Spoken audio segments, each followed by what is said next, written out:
What's going on, everybody? Happy weekend. We have made it. It is another edition of Giants Collective. I am your guy, Bear Dog. I need a shave, by the way. I know I need a shave. We have the great Adriana down here, the wise and mature beyond his years, Anthony over here, and the yin to my yang, Chris down here. Hope you all guys had a great weekend. We do something a little different here on Friday. As I mentioned last stream, that we want to get you guys more involved with your questions and everything else. So Fridays, we kind of want to do a mailbag type of thing. So again, if you're tuning in on Wednesday's show, if you guys or girls have a question, leave it in the comment section. We'll take the best 3 or 4, the most interesting 3 or 4 that we see, and we'll do our best to answer them for you. So we're going to start with that tonight. We're going to start with a couple of questions. We know Russ visited today. Yeah. We'll talk about that for sure. And I'm sure we'll talk about Russ because I got a couple of questions about that. If they do sign him, exactly how this would work. I think we're done with Aaron Rodgers. So we'll definitely discuss that in the middle of free agency, getting closer to the draft. And yeah, it's going to be interesting for sure. So let's start with this one. Right as we were going off the air on Wednesday, I missed this. So Jermaine Mo Brown, thank you so much for the donation, brother. Appreciate it. He says, great show. If we miss out on Rodgers and Russell, how about a trade for Kyler Murray or Joe Milton? Adrian, we'll start with you. I know we discussed Kyler Murray last week. Obviously, maybe Jermaine got there a little bit late. So you can go over the Kyler Murray thing real quick. But what about Joe Milton? This is a name I hear a lot. Probably wouldn't take a lot to get him. I mean, it's an experiment. I don't know if you want to go in with him being QB1, but what do you think about that? Yeah, I would still go for a veteran quarterback. I think I'm on board with trading for Joe Milton because I think it's a low risk, high reward type of situation. I would prefer that he would be quarterback 2 and then either, go for Joe Flacco or I would be really worried about a quarterback room being like Shedeur Sanders, Joe Milton, and Tommy DeVito. Like, you just need a vet in that type of room. So, if you went for Kyler Murray, there's your vet right there. I get that. I personally am not a huge fan of Kyler Murray. I think whatever they would have to give up for him is going to probably be a pretty good haul, plus taking on his contract. And I don't know. If I'm going to trade for any quarterback, it's just Kyler Murray is not going to be up there for me. So I would rather go for Joe Milton, but then I think what I would do is maybe skip a quarterback in this draft and then wait until 2026 and have a Joe Flacco for 1 year as the vet, because next year there are going to be more veterans available. So that would be my plan. It's just funny. The quarterback room you mentioned of Milton, Sanders, and DeVito, it kind of sounds like what we've had for the last 6 years, except for there was no future with any of those. At least with Milton and Sanders, you might have something. Who knows? Chris, what do you think about? We're just going to go from bottom to the top now. Yeah, sure. I mean, I'm not necessarily opposed to trading for Joe Milton. I don't know why New England would be dying to trade him, and I know that they brought in. I always forget the guy's name, but the guy they brought in, he was with the Vikings a couple of years ago. Why am I forgetting his name? Somebody let me know. He was the starter for the Cardinals, the Vikings. Dobbs? Dobbs, yeah. Oh, yes. I know they brought in Dobbs, so maybe they are open to trading him. But the thing, Adriana brought up a great point. Like, if you're going to trade for a guy like that, like, I feel like if the plan is to draft a quarterback, I don't really see the value in trading for a guy like Joe Milton. Like, I feel like you need some experience in that quarterback room, and I still think they're going to be drafting a quarterback early. I really do. So if that's the case, I don't really see the sense in trading for a guy like Joe Milton. I know a lot of people see the game he played last year, but it was against the Buffalo Bills, and they had all their backups, and the game didn't mean anything to them. I don't know. I'm not in. The only way that would make any sense to me is if they weren't drafting a quarterback early in this year's draft, and they viewed him as a guy that could be maybe somebody that could develop into something that you didn't have to pay a whole lot for, maybe a 5th round pick. But if you're going to draft a quarterback in the 1st round, doesn't make a whole lot of sense to me. The Kyler Murray thing, I said it on Twitter. I would rather just draft a quarterback. And I know a lot of people are going to say, well, Kyler Murray's more of a talent than Shedeur Sanders. And that's certainly a fair argument. I mean, the guy was the #1 overall pick. He was a really highly thought of prospect. I've never been the biggest fan of his. I know you were a big fan of his coming out of college. But the way I look at Murray, man, the guy hasn't accomplished much in the NFL. I know he's put up good stats, but The guy has had some injury problems. He had a clause in his contract that he had to put work in. He's making a boatload of money, and you'd have to give him draft capital to get him. I would sooner rather just go via the draft than to trade for a guy like Kyler Murray. I don't know where the Kyler Murray stuff came from. It's weird. Anthony, what do you think about that? Yeah, I don't think Kyler Murray is a realistic option. I don't think he's on the trade block. The Cardinals just paid him a ton. I don't think his contract is very movable. I don't think he would want to leave anyway, and I don't think that the Giants are really in a position to inherit such a contract for a player that they've never coached. So I don't really think Kyler Murray is an option for the Giants, but for Joe Milton, I do think that one's interesting, although I do think the caveat that was included in that report is equally as interesting, and that being that the Patriots want him to develop properly and that they won't trade him unless it's the right situation in their eyes. And so I don't know if they're going to view the New York Giants. Maybe they'll view it as the right situation. Who knows? But they also might not, considering everything that we have going on and our potential to draft a quarterback early in the draft. So I think that Joe Milton is a really exciting talent, but I also don't think it would make sense if the New York Giants ended up trading for Joe Milton, considering they passed on him the year prior. They had all of those rounds. I think he went in the 6th round. They had every opportunity to draft him then. If they weren't sold on him then, I don't know what would make them sold on him now. All he's done is played one regular season game, and albeit it was a good performance, but it's just one regular season game. So I don't know if that really changed any minds in the New York Giants organization. I like Joe Milton. I think he's got tools. He's got traits. The ceiling is obviously very high, and he's got a whole lot of potential. But he's also a player that I think really needs time to grow and the right situation, as I mentioned earlier, as the Patriots mentioned. So I don't really know if he's a fit for the New York Giants, especially when considering we do still have a lot of needs on this roster. We need to plug those needs in, and we need to build through the draft by taking the BPA in the draft. And this is a very strong draft class, and there are a lot of starters who will be available in those middle rounds. So sacrificing one of those mid-round picks for a quarterback who's already got a year taken off of his contract because he just sat for the Patriots for a year, a guy that you weren't crazy enough to take last year, I don't know if I would really burn a mid-round pick on a player like that. It might not make a whole lot of sense. Yeah, that's a great point. The only thing I was wondering is if the Giants do decide they wanted to punt on a quarterback, you think that Joe Milton is a guy that think, well, let's we're in a different situation now. So let's go out there and give up a 4th round pick, say. I don't know what it would take to get a 4th or 5th round pick, just say. And they say, this is kind of going to be the guy that we're going to try to develop. Obviously, I don't think he's as highly regarded as Shedeur Sanders or Cameron Ward. But what if they decided to go Travis Hunter, 3rd overall, or Abdul Carter if he's available, and they do decide, let's go with Joe Milton, but they sign a guy like Jameis Winston and maybe not.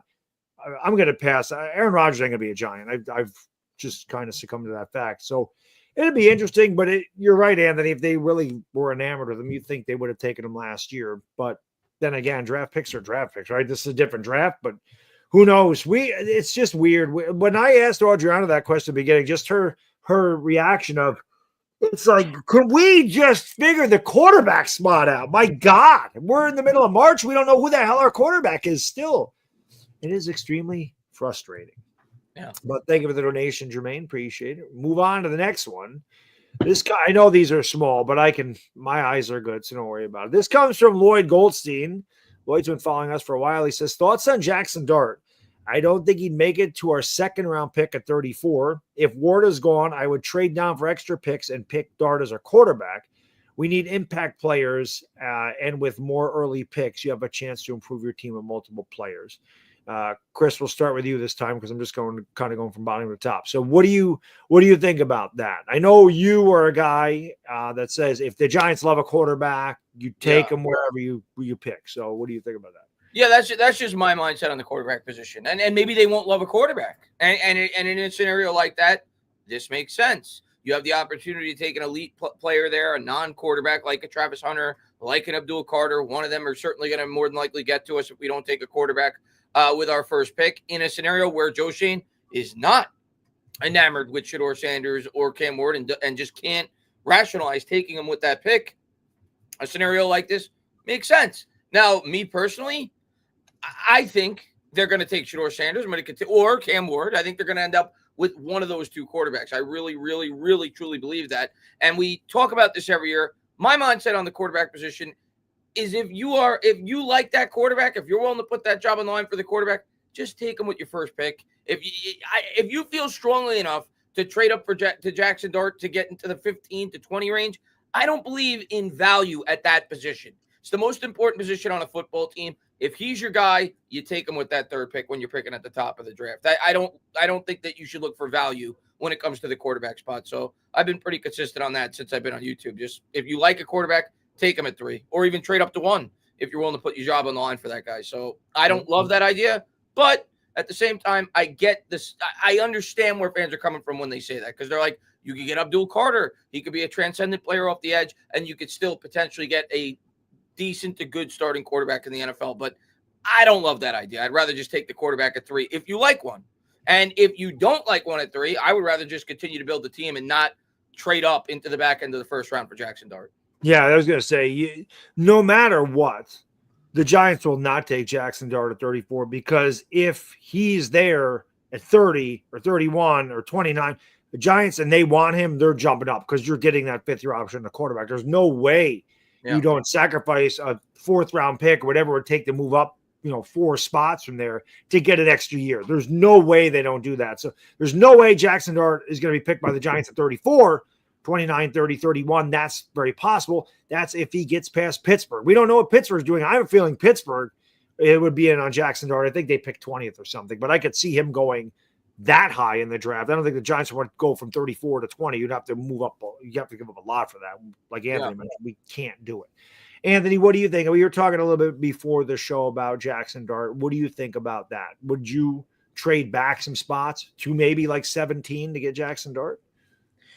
Yeah, ideally you would, but you run the risk of getting too cute and somebody drafting him in front of you. I think if you have conviction on a quarterback, you go ahead and you take the quarterback. I've been pretty consistent on that as well, Chris, where I've always said you have to throw darts at the board, and pun intended here with Jackson Dart, but you got to take chances at the quarterback position. So I've said this take that I know a lot of people don't like, but I'm going to repeat it. Drafting Daniel Jones at number 6 in retrospect wasn't bad practice. The bad practice was stringing him along for 6 years and trying to force him to work. You have to fire quickly in that situation. And I know a lot of fans of football say, well, you got to give a 30-game sample size or whatever. Well, after that 30-game sample size, we already knew what we had with Daniel Jones, and we still strung him around for another 3 years after that. So the Giants needed to move on from Daniel Jones a lot sooner. That was their problem. I know he showed some flashes here and there, but it's all about consistency at the quarterback position. What you got to do is if you draft a quarterback early and he doesn't show consistency through the first couple of seasons, you have to be willing to move on quick, like the Pittsburgh Steelers did with Kenny Pickett, and now they're still a playoff team. And there are many other examples that we could go through if we wanted to of teams that drafted quarterbacks early, and yeah, it could have set a franchise back 5 years. That's what every Giants fan always says. Oh, well, if we take Dart at 3 and we miss on him, it's going to set us back 5 years. Not if you're not brain dead about it. Not if you move on from him when you're supposed to move on from him and then just draft another quarterback like all these other NFL teams do. The Giants are the only one in recent memory that I can think of that really just handcuffed themselves to a quarterback for as long as they did, and it never really made sense. So a bad quarterback, a guy who never had a QBR over a certain level, who never flashed anything more than what he did with a 15-touchdown passing campaign in 2022. That was the best that you could get out of him. They still paid him, which is just egregious. But that's really been my take on it. If the Giants feel strongly, if they feel like Jackson Dart is worth taking at number 3 and they go ahead and take him, I'll be a little bit frustrated just because of the value, but I'll also stand confident in my belief that when you have the opportunity to take a quarterback, you need to, but you just have to be willing to move on quickly enough.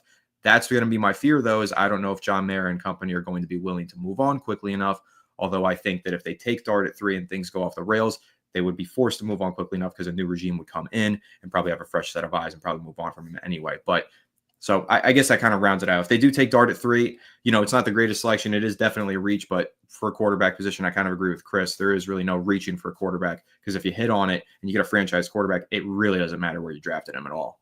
Yeah, well, you mentioned that. Arizona is the one I always think of because they traded up and gave up a 3rd and a 7th to move up to, I think it was 10, whatever it was, to get Josh Rosen. The very next year, he was gone. They brought in Kyler Murray, the first overall pick. So they actually traded picks to get Rosen and said, nope, that was a mistake. And immediately went out and got Kyler Murray. And as far as I know, it was the same GM. So it has been done before. Adriana, would you be willing to trade back, say, into the middle of the first round, accrue a lot of draft capital, and try to get Jackson Dart? Yes, I disagree with Chris and Anthony. I think if they pick Dart at 3, I am going to lose my shit. Oh, I'm going to lose my shit if they pick him at 3 also. Me too. Yeah, I just believe You I have don't to think they have very strong conviction on him to pick him at 3. Like, you Yeah. have to think they love him. I think they'd have to have a very strong buzz to take him at 3, but that's just me. Yeah. Yeah. My concern at that point is like, I think with every quarterback class, there's usually tiers, right? So the way that I look at this class is Sanders and Ward are obviously the top 2. And then there's Dart and Milrow, who are more like the second level. And then, you know, some of the other guys that we've talked about. But I just think that if Dart is an option at 3, that means that Ward and Sanders are gone and you're missing out on Abdul Carter. And I think that's a huge mistake, no matter who the team is, whether you need a quarterback or not. So I think you have to look at it as Jackson Dart. Yes, the Giants need a quarterback. Yes, he has potential to be a good one in the NFL, but he's that second tier of quarterback. And you can't just all of a sudden make him, just because he's quarterback 3 doesn't mean that he's worth the 3rd overall pick. So if they pick him, I'm fine with trading from 3rd to, or from 34 to, I don't know, like 28. But I think they're going to have a hard time trying to go all the way down to 18. And at that point, I'm like, I don't know. I would be like, just wait for Milrow, because I don't think it's worth giving up whatever they're going to have to give up to move from 34 to 18. Yeah. So I understand where Anthony and Chris come from. Like, if you like a quarterback, you take a quarterback. But I'm with you, Adriana. If they're taking Jackson Dart at 3, it's because both of those other quarterbacks are gone. And you've now passed on Travis Hunter and Abdul Carter for I'll break the internet if that happens. Yeah, I said this before. You thought the Daniel Jones thing was big time. We don't have the paramedics on standby if they take Jackson Dart at 3. I don't know if I'm getting through that night if that's the case, because it means the other 2 quarterbacks should have been gone, and they would have passed on a generational talent. They love that word, but Travis Hunter and Abdul Carter pretty damn good.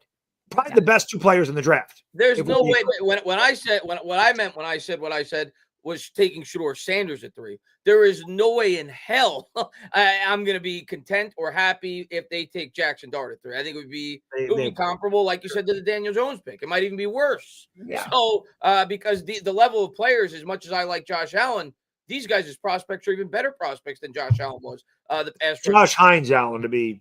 Yeah, not the quarterback. Right. Pass rusher that ended up with Jacksonville. So yeah, it would be a horrible pick if they took Jackson Dart. I'm just of the belief, if you don't like a quarterback enough to take at 3, which they better not like Jackson Dart enough to take at 3, and you need a quarterback as badly as the Giants do, I don't know. I'm just of the belief at that point, just keep filling out the rest of the roster, because odds are you're not going to find the answer at the quarterback position in the second round. It's very rare that works out. I know it worked out for the Eagles, but the Eagles have the greatest supporting cast imaginable.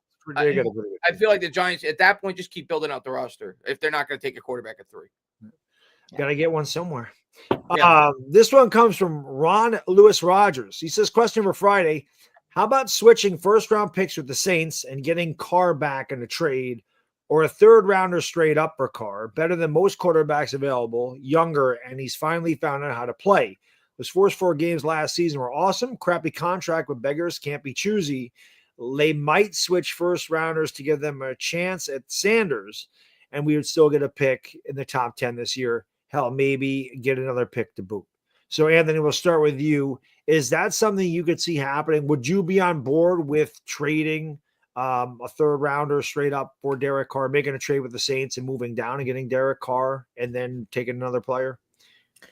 Before we got into the offseason, I know there was some buzz about Derek Carr potentially being traded, but correct me if I'm wrong, I think they reworked his contract and he's no longer really tradable based on the way that they reworked the deal. I think they had a conversation, the Saints and Carr, and they acknowledged, like, yes, he might have been on the trade block, but then they reworked the deal and agreed that he's going to stay there for the season. So great minds think alike, Anthony, because I'll say it now because I pulled up the deal as you were talking, because that was the first thing I wanted to look at. So his deal right now, like you said, they reworked it. The cap hit this year is $20 million with a dead cap hit. They can't get out of it. And then the next year, Anthony, $69 million against the cap with a dead cap hit of $59 million. So you can't get out of it. Oh yeah, he's done. You can't trade for him with that contract. Okay. So, yeah, they're going to have to let him play out that deal. But I'll just speak to the theory, though, I guess, or the strategy of trading a third round pick for a quarterback, because it is something that I mentioned in Wednesday's stream.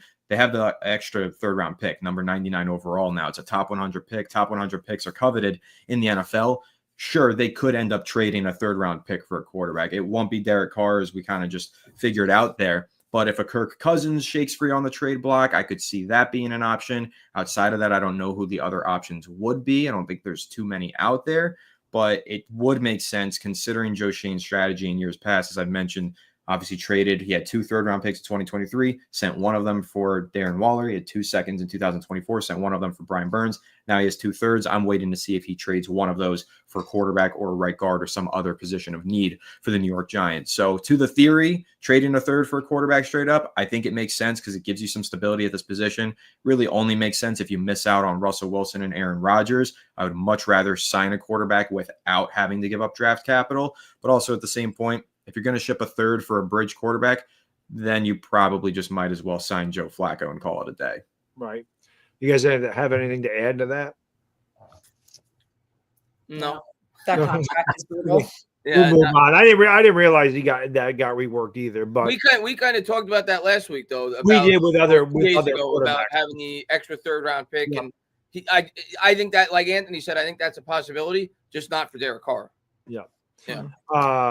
All right, this one comes from C Flame 20. Would Shedeur Sanders' impressive pocket presence, sharp accuracy, and solid ability to evade pressure make him a better fit for the Giants compared to someone like Jackson Dart, considering Dart's inconsistent, erratic decision-making and noticeable lack of poise? C Flame is not a fan of Jackson Dart, obviously. Adriana, we'll start with you. I think this is pretty cut and dry. Shedeur Sanders is a much better prospect than Jack Star. At least for me. I'm no scout, but that's what I see. Yeah, and I think especially when you lay it out like this and how positively this person is talking about Shedeur Sanders, it's like, of course, he's the better prospect for the reason. And I also think, when we talk about specifically Shedeur Sanders and the experience that he's had in his years of college dealing with a bad offensive line, he's prepared to come to a team like New York, who actually for the first time in probably 5 years is going to have the same starting offensive line this year as they did last year after re-signing Greg Van Roten. So the band is back together, which in theory is great. So I think someone like Shedeur having that experience is going to make him a better fit for someone like the Giants, outside of the other things that he's good at. And listen, I think that Dart is probably going to end up being a good quarterback in the NFL. I just think, like you mentioned, and like we've talked about, Shedeur Sanders is way more NFL ready. So I think you also have to consider that when you talk about these two guys, where I think maybe Shedeur Sanders has a little bit less potential because we've seen more of kind of like this ceiling, I guess, of what he can do, where Dart, I think maybe you look at his game and think, okay, he's still young and moldable and has the opportunity to grow and play better in the NFL, which is why he's going to need more time to get there, I think. Chris, I know you're a big fan of Shedeur Sanders, so I think this answer is obvious for you. Yeah, I don't know. I don't know if he's going to be a leader or anything, but yeah, I don't even think they're comparable as prospects. Now maybe Jackson Dart becomes great in the NFL. That's what's great about the position. It's completely unpredictable. I didn't see the year that Bo Nix was going to have last year. That's for sure. Now, neither. We didn't see the year Mac Jones was going to have either. I wasn't high on him his rookie year, and then he came back down to earth. So we'll see what happens with Bo Nix this year. But as far as Shedeur Sanders goes, I am a fan of his. Yeah, I think he's incredibly polished. He's one of the more polished quarterback prospects I've seen in terms of mechanics, footwork, and I do think he's being overhated and overlooked by some. But I think when push comes to shove on draft night, he'll be a top 5 pick because I think he is a talented quarterback prospect. I don't even think these two should be in the same sentence. I think Jackson Dart's a 2nd-round quarterback, and I think Shedeur Sanders is a top 5 pick. Yeah, hard to argue. Anthony, what do you think? I like that you brought up Bo Nix because I think there's actually a lot of overlapping in the prospect profile for Bo Nix and Jackson Dart, where the biggest knock on them is the system that they played in. They both had requisite arm strength for the position and ability to get off script when they needed to, but they both ran very simplified collegiate-style offenses. Obviously, when Bo Nix was at Oregon and Auburn as well, but mainly when he was at Oregon, and he was in college forever, so that's also a big difference between the two, age and experience. But Bo Nix was at Oregon running a college offense. Like, there was zero pro scheming in there. There was no pro concepts in that offense. It was very easy pitch and catch football. And that's very similar to what Jackson Dart has ran. at Ole Miss with Lane Kiffin. And that's been the biggest knock on him. Can he actually step into an NFL offense, absorb all that, and run that offense and be the commander of that offense? That's the question that we had for Bo Nix, and he answered that question rapidly, immediately stepped into the NFL and fit right in like a glove to a pro-style offense, albeit to a Sean Payton offense. And obviously we all know that he's a great mind. We don't know necessarily the same of Brian Dable if he could have somebody step in and immediately conduct that offense. But I do think that's a very interesting comparison to make. And I think that if there's one takeaway to have from Bo Nix, it's that, yes, there can be concerns about a collegiate style and the offense that was ran, but there are definitely prospects who rise above that. And sometimes you should just focus on the pure talent and arm strength and innate ability of quarterbacking that Jackson Dart or Bo Nix have. Maybe they can succeed in the right situation at the right time. So I do like Dart. I think he is a good prospect. I really think he's sneakily athletic. I made the comparison that some fans on Fireside Giants really didn't like. I think he's a better version of Daniel Jones as a prospect. He's got very similar strengths and weaknesses as a prospect, but he's a little bit more sharp and has a little bit of a stronger arm, in my opinion. And obviously ran the college offense versus the pro-style offense that Jones ran. But I like Dart. I think he's a second-round prospect, like Chris said. I agree with that. And I think when you're looking at Shedeur Sanders, his ability to just get the ball out so quick, on time, and all of that, that's really what the New York Giants were missing last year. When you looked at that offense and the way that it was unable to function, part of that problem was they would have a Wan'Dale Robinson open in the flat. He would get the ball late and he would be tackled for a 2-yard gain. You get that ball out quicker and it's probably an 8-yard gain. So now we're talking about 2nd and 2 versus 2nd and 8. It's a huge difference. And that's why the New York Giants struggled so badly last year. Tommy DeVito, Drew Lock, Daniel Jones, Tim Boyle, none of those guys could play on time other than this magical Week 17 godlike performance that Drew Lock had to screw us out of drafting Cam Ward. All of them were off time the entire season. So if they can get a quarterback who's on time, and I think that's why they want a veteran, that can really maximize this offense. Think about Malik Neighbors and the run after the catch ability that he had at LSU, and we barely got to see it all season other than that Indianapolis game. If they had a quarterback who just gets the ball out on time, which I think Shedeur Sanders is, they can really run a high-functioning offense, and I think that's why they might prefer him over Cam Ward, because Cam Ward's not always on time. He likes to get off script and run around. But yes, Sanders runs that offense. That ball comes out lightning fast, and it's always in stride and gives the wide receivers ability to get upfield very quickly with the ball in their hands. So I actually think when you're looking at prospect and scheme fit, Shedeur Sanders is the best fit for the New York Giants in this draft class. That's not to say he's the best player. It's not to say he's the player that they're going to draft. But in terms of scheme fit, he does exactly what they need him to do.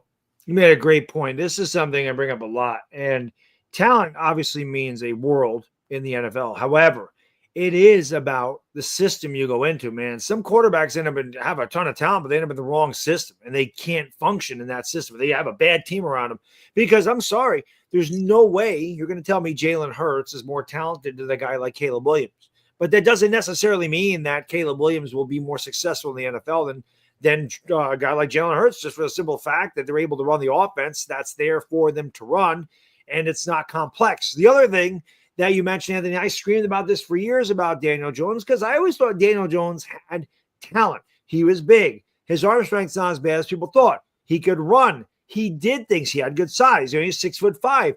But my thing with Daniel Jones was he never anticipated throws. He never led receivers. He never threw them open. Not only do you throw a pass to Wan'Dale Robinson that ends up being 2 yards instead of 8, sometimes he delivered late. And in the NFL, cornerbacks are there in a snap of a finger. So if you're late, a second late, a half second late, that cornerback's there, the pass is broken up, or like you said, it's a 2-yard gain instead of an 8-yard gain. And 2nd and 8 is much more difficult to convert than 2nd and 2. These were things that absolutely drove me crazy about Daniel Jones. And I was always like, if he could just figure that out, I think he could be he never figured it out. He never figured it out. He never knew how to throw guys open. The anticipatory throws were not there for Daniel Jones, which is why this offense looked so bad all the time. 2-yard out, 3-yard stick. It really wasn't meant to be that way, but he made it that way a lot of times because he just held on to the damn ball too long. And I always felt like he had a confidence problem, didn't believe in his throws, maybe didn't believe in his linemen, maybe didn't believe in the wide receivers, or whatever the hell it was. He didn't believe in anything he was doing, and it showed up on the field week in and week out, and that's why our offense sucked for so many years. And, I'm glad we don't have to deal with that anymore. But, it's nice to see. So we're halfway through. Want to give a big shout to BetUS right there. They sponsor the stream. And of course, there's going to be tons and tons of odds and betting abilities there. A lot of things you guys and girls can bet on when it comes to the draft. Where is Cameron Ward going? Who are the Giants drafting? You have a lot of fun there. Let's hear from our sponsor, 40 seconds, back after this. This video is being brought to you by the good people at BetUS. Do you like free money? You want to take advantage of a great promotion? Well, BetUS has a great deal for you. Go to BetUS and enter the promo code YouTube150 to get a 150% match deposit bonus on your first deposit and a 125% match deposit bonus on your second and third deposits, all the way up to $2,000 in bonus cash. Great customer service is 24/7, 365 days a year. Fastest payouts in the business within 24 hours. And 10% gambling insurance against all your net losses as long as you stay active every 6 months. Terms and conditions apply. And when you gamble, please do so responsibly. Never bet more than you can afford to lose. It's funny whenever I watch that, because I run that a lot in my streams, I realize I don't realize how fast I actually talk till I sit there and listen to myself talk. I'm like racing through everything. That's just my personality. Before we get to Lou's super chat, I just want to talk about Russell Wilson a little bit. I'm just curious, if the Giants did sign Russell Wilson, say they signed Russell Wilson, is it possible that they do, even if there is Shedeur Sanders is available or Cameron Ward's available for them, is it possible that they punt and they just say, you know what, we're going to have Russell Wilson. We're going to keep Russell Wilson here for a year, 2 years, whatever it is. We're going to punt on the quarterback this. We're going to take Travis Hunter or Abdul Carter because they're going to be BPA. Would you be okay? I don't know where I left off. Who starts this time? Anybody? I'll start. I don't All know. right. Chris, would you be okay if the Giants signed Russ, went in with him and Tommy DeVito? Yeah. I think have to get a third quarterback probably later in the draft. Yeah. Would you be okay if they said, we're going to go this route? We got Russ. We got Tommy DeVito. We're going to take a quarterback later in the draft. We're taking Travis Hunter at 3. I mean, obviously, it's more likely that becomes an alternative if you get Russell Wilson or Aaron Rodgers. I think those are the only two quarterbacks where I would start to believe it's at least a possibility. We're not drafting a quarterback early on in this draft. If we end up with Jameis Winston, Joe Flacco, any of the other alternatives, I'm pretty much set in stone that I think it's nearly a lock. We're going to quarterback if there's one available that we like with our first pick. Would I be okay with it? Yeah, I'd be okay with it. Would it excite me? No, because you don't have a quarterback of the future. But would I be okay with it? Yeah, I would say, okay, well, you could get a transcendent talent, and the Giants are saying Russell Wilson could be that Kerry Collins-like quarterback, or at least they're hoping he could be, that could get them to the guy that they feel like could be their next franchise quarterback if he's here for a year or two until they drafted, obviously, Eli Manning, I think 3 years after, 4 years after, whatever it was, after we brought in Kerry Collins. So that would be what I would say to myself. They viewed Abdul Carter or Travis Hunter as a transcendent talent. They didn't want to reach on a quarterback. They felt like Russell Wilson was good enough to man the fort. And you could actually, if Russell Wilson ends up with the Cleveland Browns, if you're a fan of the Giants drafting a quarterback, that will almost lock it in that the Giants are going to get a quarterback more than likely with the 3rd overall pick. Because you look at the Browns roster, you would have Kenny Pickett, you would have Deshaun Watson, who was hurt, and you'd have Russell Wilson. At that point, I'd be convinced they're not drafting a quarterback. And then I think that really opens the window for the Giants possibly to get a guy like Cam Ward if Tennessee didn't want to go quarterback with that 1st overall selection. So this Russell Wilson decision, if it's between the Giants and the Browns, could have a lot of say on what a lot of people are going to be doing in their mock drafts leading up into the draft. Oh, Johnny, would you be cool with them going into the season with Russ quarterback 1, Tommy DeVito quarterback 2, and some other quarterback later in the draft? They like a Kyle McCord. I don't know. I'm just throwing that name out there.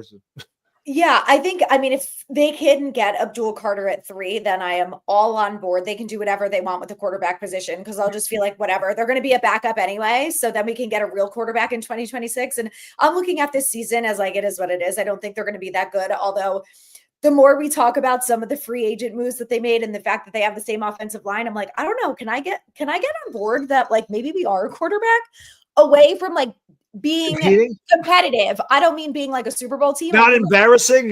Yes, not embarrassing is what I mean. So I would be fine with that. I would be. I mean, do I want them to wait all the way until the 6th round and get Tyler Shuck? No, I would prefer that, maybe they got a Milrow or, Will Howard or something. But at that point, I would just be like, whatever. He's going to be the backup. He's going to be duking it out with Tommy DeVito for the backup this year. It is what it is. Anthony, would you I'm be not cool worried with that it? if Russ Wilson does go to Cleveland and Rodgers goes to the Steelers, then what are we doing? Then it's Joe Flacco, which again, for 1 year, so be it. But if it's Joe Flacco, then you better get Sanders. Yeah, you have to draft the quarterback. Yeah, I'm just saying, bro, because honestly, we talked about it last week, and Anthony mentioned the reasons why Cleveland could sell him on being there. And I mentioned the reasons why the Giants could sell, because I think they're kind of similar, honestly. Anthony, would you be cool if they went out and they signed Russell Wilson and they went in with Russ, Tommy DeVito, and like I said, not Jackson Dart. I'm talking like just a quarterback later in the draft. And they took Travis Hunter, Abdul Carter 3. Yeah, I would be cool with it because it kind of follows that Chiefs model that I've mentioned a couple of times on the show where, when the Giants were trying to trade for Matthew Stafford, eventually I came around on it. Initially, I was totally against it, but eventually I came around because I was like, you know what, that trade is very similar to when the Chiefs traded for Alex Smith. And they brought a quarterback in who was still good and, maybe leaving his prime, but still very good and could win them some games. They could build a roster around him, create a very good environment, and then eventually sell the farm and then go get their franchise quarterback in the draft. So if the Giants do sign a Russell Wilson or an Aaron Rodgers to a multi-year deal, if it's a 1-year deal, then I don't think this works. But if it's a 2-year deal where you can have him play out this year and bridge into 2026, I think then you totally can justifiably pass on a quarterback this year early, try and build the roster as great as you can over the next 2 offseasons, this one and the next, and then you have to sell the farm and get the quarterback, which is what the Chiefs did. The Bills did the same thing. They built a great roster around Tyrod Taylor. Then they sold the farm, traded up, and drafted Josh Allen. The Ravens did the same thing. Built a great roster. Joe Flacco was still there, traded up and sold the farm. Well, maybe not the farm, but they still traded up and they drafted Lamar Jackson. That's really the formula that those top teams all followed. Even the Eagles, I mean, they built a roster and then eventually plugged the rookie in. I don't know if they traded up in the second round for Hurts. Maybe they stuck with their pick and took him. Doesn't really matter. But you build up the roster and then you plug a quarterback into a good environment.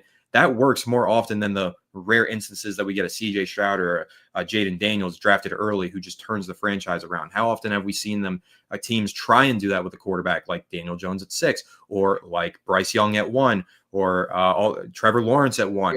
That usually Caleb Williams, right? Exactly. So that usually doesn't work out too well. So the formula that the Chiefs, Bills, and Ravens followed, if that's the way that the Giants want to go, which is how I think they did want to go when they were trying to trade for Stafford, they still have the opportunity to do that if they land Russell Wilson or Aaron Rodgers. Now, it doesn't take them out of the race to draft a quarterback early. They still could, and I would be happy with that, but they no longer have to. And that's what I think is important, is that you open up your roster in a way where you don't have to draft for any position. You don't have to draft for needs, and you can go with the best player available. If you feel that's a quarterback, great. If not, now your roster is set up where you can attack that position in 2026 with a long-term plan in what's also expected to be a stronger quarterback class. So I do kind of like that strategy. We'll see if that's the one that the Giants take. But if that is the strategy that the Giants take, Giants fans should be prepared for a trade up next year because the Giants will win a few games this year with Russell Wilson or Aaron Rodgers. So they probably will have to sacrifice a 27 first-round pick to go get their quarterback. But that's totally fine for me. Yeah, it'd be fine for anybody. I think if you, like you said, built a roster, you had to give up a first-round pick, but you hit the quarterback, then you've built your roster. You've already built your roster. Then you plug in that quarterback that becomes a franchise quarterback. Then you become a playoff contender every year. I mean, this is exactly what you want to do. So, yeah, a lot of times you end up reaching on the quarterback. They come into a poor situation. Most quarterbacks don't succeed because when you're getting picked first overall, you're going to the worst team in the NFL. It rarely works out that, like you said, CJ Stroud or Jaden Daniels, they go to one of the worst teams and they turn it around. That's extremely rare. Yeah. Because I know me, and again, I'm not a scout, and I've been right about some quarterbacks, and I've been wrong about some quarterbacks. When Trevor Lawrence came out of I'm like, wow, he is going to be he's a beast. He is unbelievable. He's generational. Well, he's in a shitty situation, and it hasn't gotten any better, and that team hasn't gotten any better, and who knows if it ever will. And now he's getting paid a boatload of money, and they're stuck with him, and they still haven't built around him. So it is maybe not a bad idea to. I actually think it's a good idea.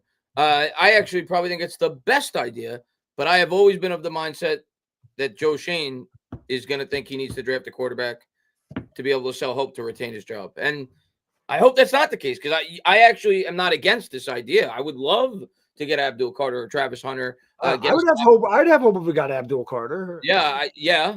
But I don't know if Joe Shane would think he'd be able to keep his job if the team won 5 or 6 games without a rookie quarterback on the roster and Russell Wilson. If we'll see. I'm not against it at all, though. I'm not against it. I think it's very easy for him to spin and run with the narrative. We stole the Heisman Trophy winner with the 3rd overall pick, though, and that could help him save his job. So it's true. Yeah. Especially if the defense looks good and it's just the offense that's a problem again, and they can't score any points, but the defense is functional. Shane Bowen might get to keep his job too. Lucky us. At that point, how does Dable keep his job, right? Like, if the offense is abysmal again, that's true. How does Dable keep his job at that point? Yeah, then we got to blow it up. You can't keep only one or the other. I don't want to have to go through that stress again this offseason. That's rough. That's rough. Well, it's gonna be interesting. That's for sure. Lou, thank you, brother. Appreciate you. Thank you for the generous donation. He says the more free agency goes on, the more I think the Giants are going to stopgap quarterback and a high quarterback draft pick. I mean, with all the free agency signings they did, how do they still have money to sign Rodgers or Wilson? Adriana, we'll start with you because I think Chris started last time. So we'll start with you. Where is this? Because I haven't looked at the cap, but obviously there's a bunch of things you could do to maneuver the cap around. But do they have money to sign one of these two guys? They must, because the last that I saw, I think, was like Wednesday afternoon. The Giants had spent around 188 million. So I think cap space wise, I mean, that should have allowed them, I think, around 20 million or so left. I'm not 100% sure, but listen, what's his name? Kevin, who's the guy who does the cap, whatever his name is? Abrams, thank you. Gets paid a lot of money to figure it out. So I think they've had a lot of issues in the past, but I will say that I think one of the things that Joe Shane has done well is get the cap in order. And I think that as long as he's here and he's working with Abrams, they're able to figure it out, whether that means punting money down the road or whatnot. But I did hear that the Giants offered Aaron Rodgers around $40 million. So if that's the case, and they only offered Stafford that too, a ton of money. Yeah. So if they only have $20 million left after free agency, then there has to be some way that they're maneuvering the cap to figure it out. So I think that they're going to do whatever they have to do to bring in a veteran quarterback, and they'll figure out the money side of it, because Joe has talked ad nauseum about how they have to have a veteran quarterback in the building. So they'll figure it out. I don't know how, but they somehow hopefully will manage to get it right. Joe also has to worry about keeping his job. So if he kicks the can down the road and backloads some contracts and restructures some contracts, he may be thinking, I'm doing this to save my job. And if it blows up in my face, I don't care. I don't have to fix it. He came into a similar situation when Dave Gettleman backloaded all these contracts and went out swinging with Kenny Golladay and Kyle Rudolph and all the other bad moves he made and strapped Joe Shane. It has been a vicious cycle for the Giants is when it came to cap space and everything else. But I agree there. I think Joe Shane's done a pretty good job of getting that under wraps. And hopefully he has the ability to continue to do so, because if he did, that means that we're winning games, we're being competitive, we're looking better. I don't want Joe. I know, Anthony. I understand this year saying, hey, I want Joe Shane fired, but I don't think anybody's going into the year going, man, I hope this guy loses his job next year, because if he doesn't, it means we're winning football games. I don't care who our GM is. I just want to win football games. Whoever the hell is the best GM to make us win football games, that's the guy I want. That's really how it goes.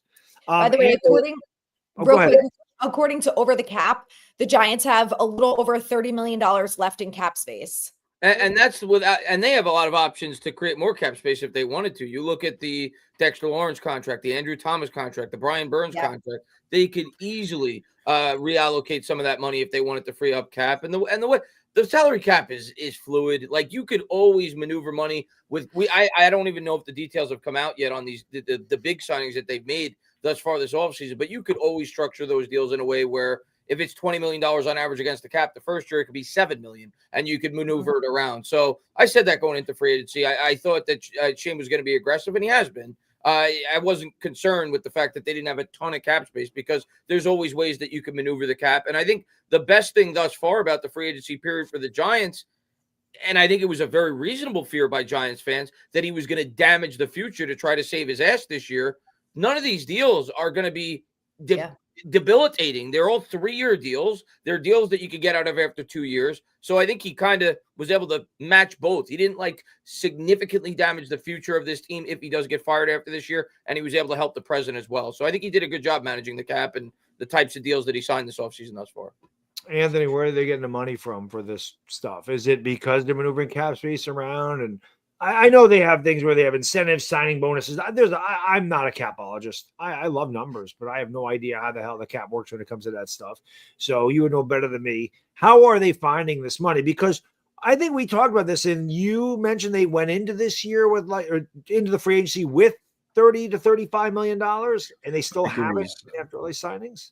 Yeah, I think it was 38 in effective cap space. They probably have like 20 something in effective cap space right now. So yeah, it's just about the structuring of the contracts. And like Chris was mentioning with the signings that they made, I have seen some of the structuring on some of those contracts. And it's actually very interesting what they've done. They've pretty much loaded a lot of the guaranteed money into 2026. So, and because they're 3-year deals, as Chris mentioned, the cap hits are pretty low for 2025. They're higher in 2026, and then they're low again in 2027, which is a very abnormal and interesting structuring.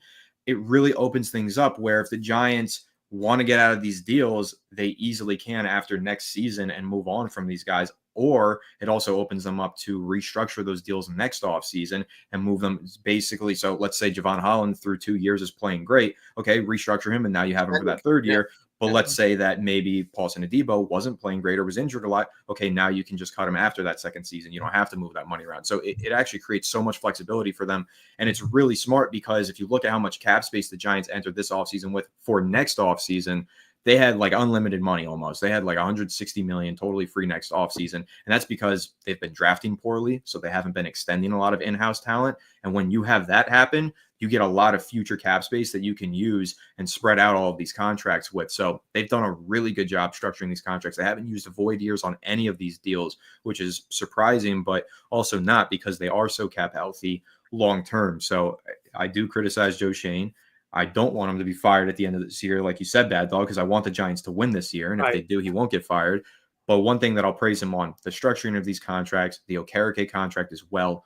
The Dexter Lawrence deal is an absolute steal right now. The Andrew Thomas contract, he has signed some very good contracts, and the structuring of these deals has been pretty spot on nearly every single time. So that's been one of the things that he's impressed me with the most. And another thing I'll say, even though the contract obviously was awful, same thing with the Daniel Jones contract, the way that he structured it. The first year, he dropped it down to be able to maneuver the cap for that first year during the contract. Then he ballooned it way up, where the cap was like $55 million against the cap his second year. And then it was only a $20 million dead hit the third year, which he was easily able to get out of. So he's had that type of pattern from the start, Anthony, like you kind of said, with the way that he structured his deals.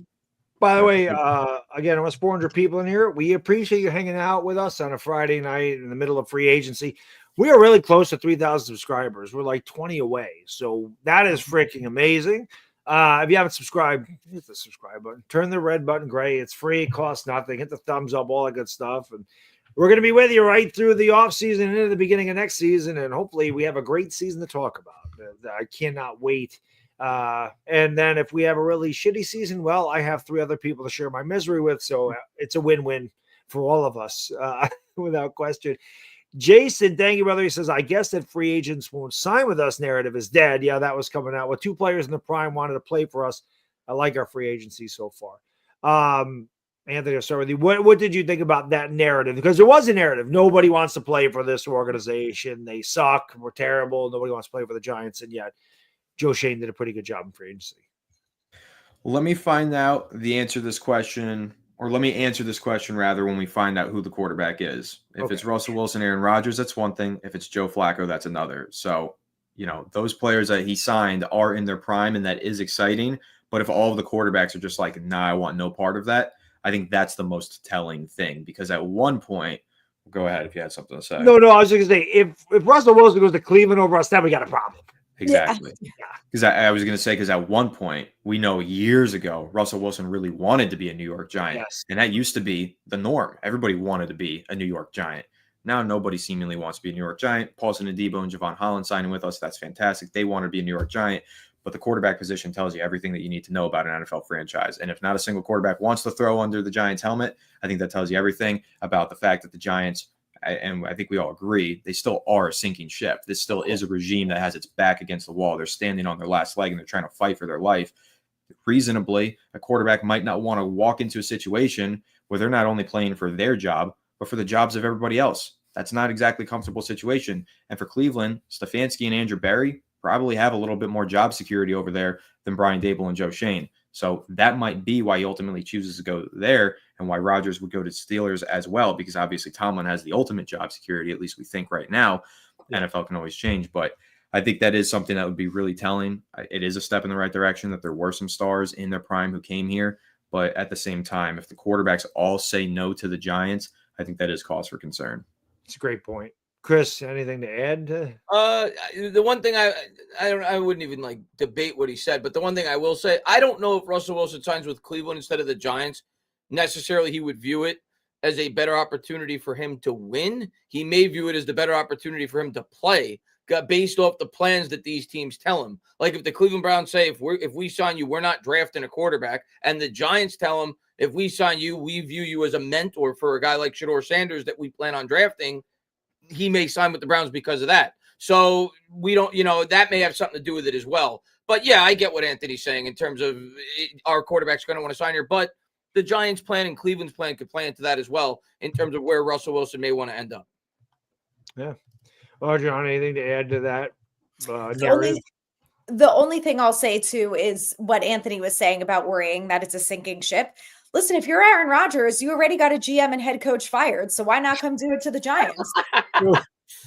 Yeah, he's got no shame. I forgot who used to put it on Twitter. I think it was Twitter.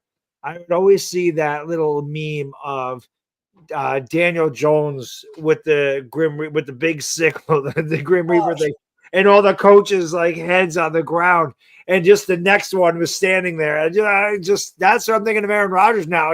He's just lining them up to take him down. Maybe he's like, you know what?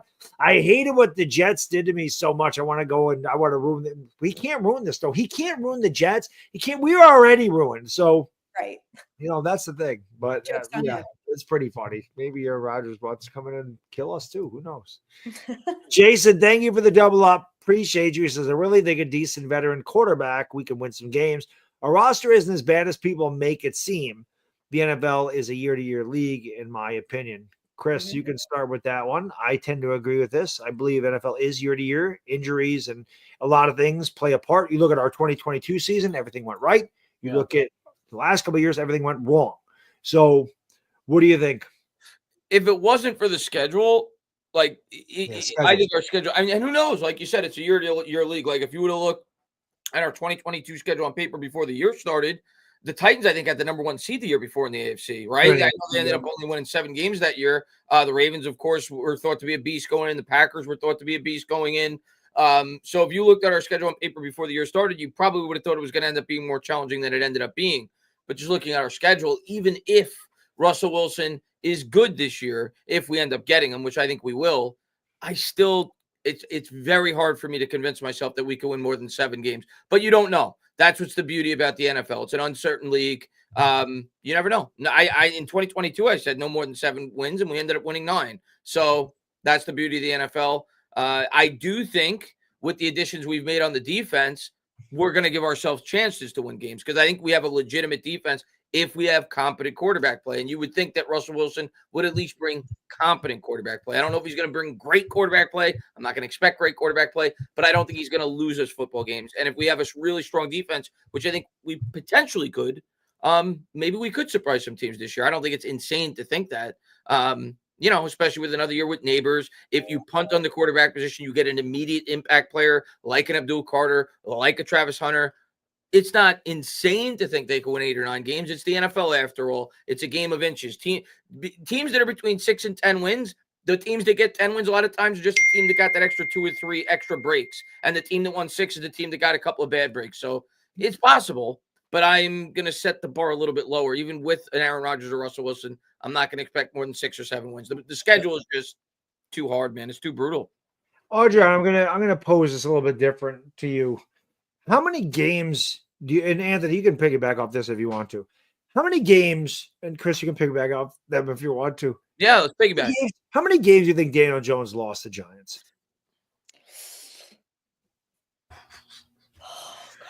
I'm thinking about it because. Well, what year are we talking about? Are we just talking this whole time in the Giants? The last couple of years. Let's just say after 2022. Let's just talk about the last couple of years and the games he played. Okay, no, he didn't play a ton, but the reason I'm saying this is, what's that? That Seahawks game stands out. Yeah. When you're thinking about, if we get a decent veteran quarterback, our roster isn't that bad. This is going to make the big difference. And Russell Wilson's at the downside of his career, definitely better than Daniel Jones is right now, no question, but he's not what he used to be. But that's what made me think, how many games do you think the quarterback lost? How many times do you think Daniel Jones was like the reason we lost because he wasn't able to pull through? I mean, it has to be at least like 4 or 5 a year, right? Like, even if you look at last year, you look at the Bengals game, we ended up losing. We were losing by a touchdown, and the offense just couldn't get anything going. The Cowboys game, that was at home week 3. The Commanders game, if they converted on 1 4th down or they did one thing differently, if he makes that throw to Neighbors instead of it being over his head, like there's multitude of instances that I'm sure if we went back and watched every game, we can pinpoint that it was probably at least like 4 or 5 a year. And this is the thing that I like after some of the moves that Shane has made and thinking about, okay, we have the same 5 offensive linemen as last year who they were doing their job before Andrew Thomas went down. It was Daniel Jones who wasn't pulling the trigger on throws, who was overthrowing wide receivers, who was making mistakes. So if I'm like, I don't know. I could kind of see why Joe is maybe selling some of these quarterbacks on like, we're not as far away as you think. And I'm with Chris that I think the schedule is really difficult, but I think that if they have a good draft, they have potential to be a better team than I think anyone expects them to be. You look at a team like the Niners who went to the Super Bowl, and then the following year, last year, they won 7 games because they lost their running back and the whole team fell apart. This offseason, they cut 12 players. Yeah. They haven't even signed their quarterback. So, the Niners, who historically are a pretty good team, could be going into this year being a mess based on, what's happened this offseason. So it is really hard. And I think you don't know until the season actually gets going. But the Giants were not looking terrible the first 6 or 7 games. I mean, they had 2 out of 3 wins in the first 6 of them, and they're the Commanders, like there were games back to back where you're just like, oh my god, if that one play goes differently, this is a different game. And it mostly was on the quarterback. Anthony, if Russell Wilson's our quarterback last year, how many games do you think the Giants win? I guess that would have been a better way for me to pose the question now that I just thought about it. So I was going to reword the question myself, but not in that way. I was going to just point to the 2023 season because I always like to bring that up. We won 6 games, right? And if you look at 3 moments in that season that were decided by poor quarterback play, there was the Bills game. Had we won that, let's say Russell Wilson was in the team there, we win that game, I think.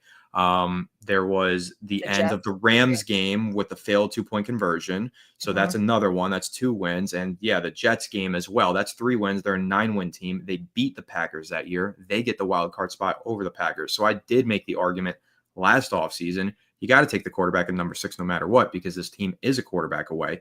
3 plays were decided by poor quarterback play. Had you plugged in a different quarterback into those 3 plays who executed in those moments, Giants would have went to the playoffs in 2023, back-to-back seasons. We'd be having a completely different conversation than the one we're having right now. And then for this season, yeah, I think there were a lot of moments this past season that came down to quarterback play, and that's obviously why we only won 3 games.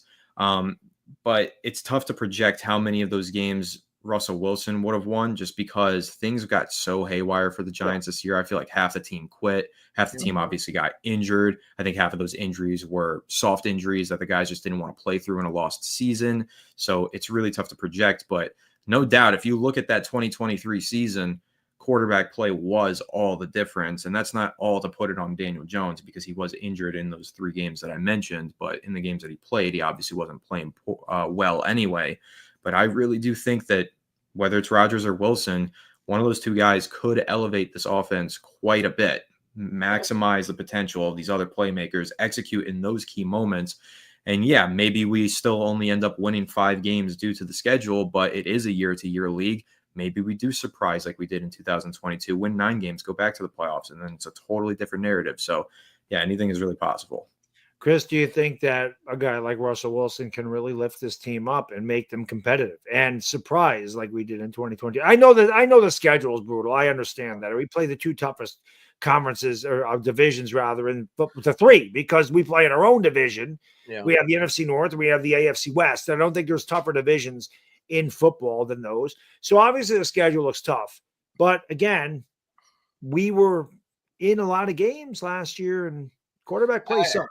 I think if we're going to win games this year, it's going to be the defense. I don't think Russell Wilson at this stage in his career. I'm not saying he has to carry Chris, but Yeah. he's got like Russ. Well, he's clearly better than what we've had. I'm not debating that. He's clearly better than what we've had. Yeah, I mean, I don't know. I let's see if we can get Russell Wilson first. But yeah, if we end up getting Russell Wilson, I think he's the type of quarterback that is not going to lose you games. Kind of like what he did with Pittsburgh last year. He's not going to put the team on his back. He's not going to carry you to wins, but he's also not going to make those boneheaded decisions that Daniel Jones made at times that cost us games. So, yeah, I think there's at least probably 2 games a year over the last 2 years where Daniel Jones lost us the game. And that was my biggest problem with Daniel Jones. I think he tried to do too much at times after he got that contract because he felt like he had the world on his shoulders, and he made a lot of really stupid decisions at times. You're not going to get that as much with Russell Wilson. But I don't view him as a guy that's going to carry a football team. I think if we're going to win games this year, it's going to be because our defense is hopefully is one of the best in the league, and Russell Wilson is able to manage the clock, and we have a good ground game, and we could execute inside the red zone. But yeah, I mean, I think it's probably a 3-game difference with a quarterback like Russell Wilson is compared to the quarterbacks we've thrown out there each of the last couple of years. But the schedule is what really bothers me. But like you said, it's anything could happen year to year, right? You catch the team on the right week. What if, when we're playing, you mentioned Kansas City. What if Pat Mahomes is hurt? You don't know. So it's a week-to-week league. So that's what's great about the NFL. Without question. And with that said, that brings us to another edition or another episode of Giants Collective. We appreciate you all tuning in. Again, we had a really good crowd. We will be back on Wednesday, and hopefully by then we will have a damn quarterback, and we'll be able to discuss it, whether it's Rodgers, whether it's Flacco, whether it's Winston, whether it's Anthony. Who knows? But hopefully we'll have a quarterback by then, and we can discuss it. And as always, we appreciate all the support. This channel is growing really quickly. Really appreciate it.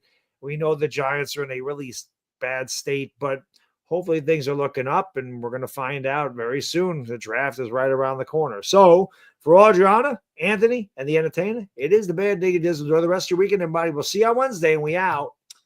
Peace. Have a good